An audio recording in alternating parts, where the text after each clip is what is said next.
Pan-seared Chilean sea bass on top of creamy herbed orzo, topped with a lemon beurre blanc. Let's go. First thing we're gonna do is get all of our veggies ready to go because this is actually gonna come together really, really quick. So we wanna make sure that we have everything ready. Starting with mincing a small shallot for our lemon beurre blanc. For our orzo, we're gonna mince up a couple of cloves of fresh garlic.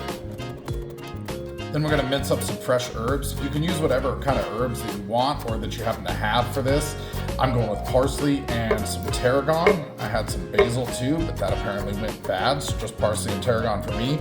But any sort of fresh herbs that you have would be great in this. Season your asparagus with some olive oil, salt, black pepper, and some lemon zest.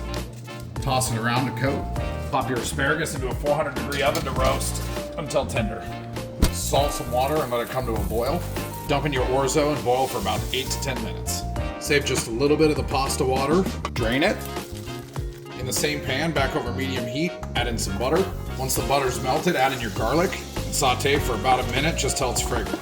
Once it smells delicious, stir in some heavy whipping cream, your cooked orzo, and some Parmesan cheese. If it starts to get a little too thick like this, you can stir in a little bit of your leftover reserved pasta water, which will do two things. One, you can thin it to the consistency that you want it. And two, the starch from the pasta water will actually help stabilize this so that it doesn't break. Toss in your herbs, season to taste with salt and cracked black pepper. Toss to combine, taste for seasoning, and then set aside and keep warm until you're ready to serve. Remove your asparagus from the oven once it's done. Hit it with a nice grating of fresh parm. Set aside to keep warm while we finish up the fish. Now we're gonna make a lemon beurre blanc, and we're gonna start with some white wine and some white wine vinegar. To that we're gonna add a finely minced shallot. Bring that up to a simmer and let it simmer for about 5 to 7 minutes. Once this is reduced down to just kind of you don't want it completely gone, but you want kind of a syrupy glaze, couple tablespoons or so. What we're gonna do is turn the heat basically all the way off or down as low as it will go. And start stirring in your butter a couple tablespoons at a time. Cut into chunks. If it starts to get too hot or melt too fast, you can remove it from the heat and keep whisking. Keep whisking constantly. Do not let this boil or it will break.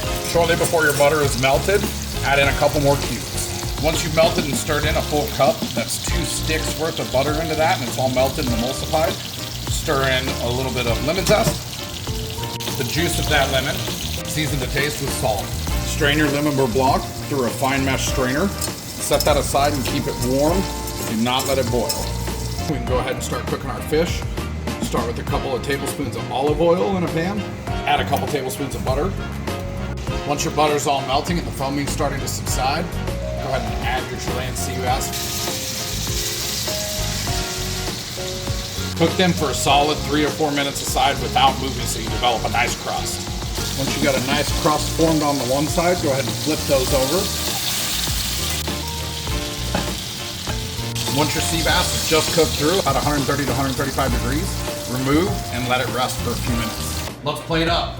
Make a pile of your orzo. If you feel like being extra bougie about it, like I kind of am tonight, you can do a ring mold, which will make it look really nice. Plate up a few of your asparagus spears. Plate up your Chilean sea bass. Drizzle around some beurre blanc on the outside of the plate. Drizzle a little extra on top of the sea bass. And if you're feeling extra bougie like I am tonight, you can plate up with a teaspoon or 2 of some caviar. And finally, we're gonna top this with a few microgreens. Taste test time.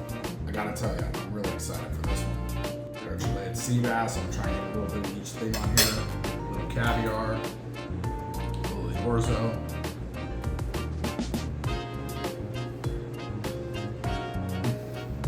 We may have a new favorite thing that I've made on this channel. This is absolutely delicious.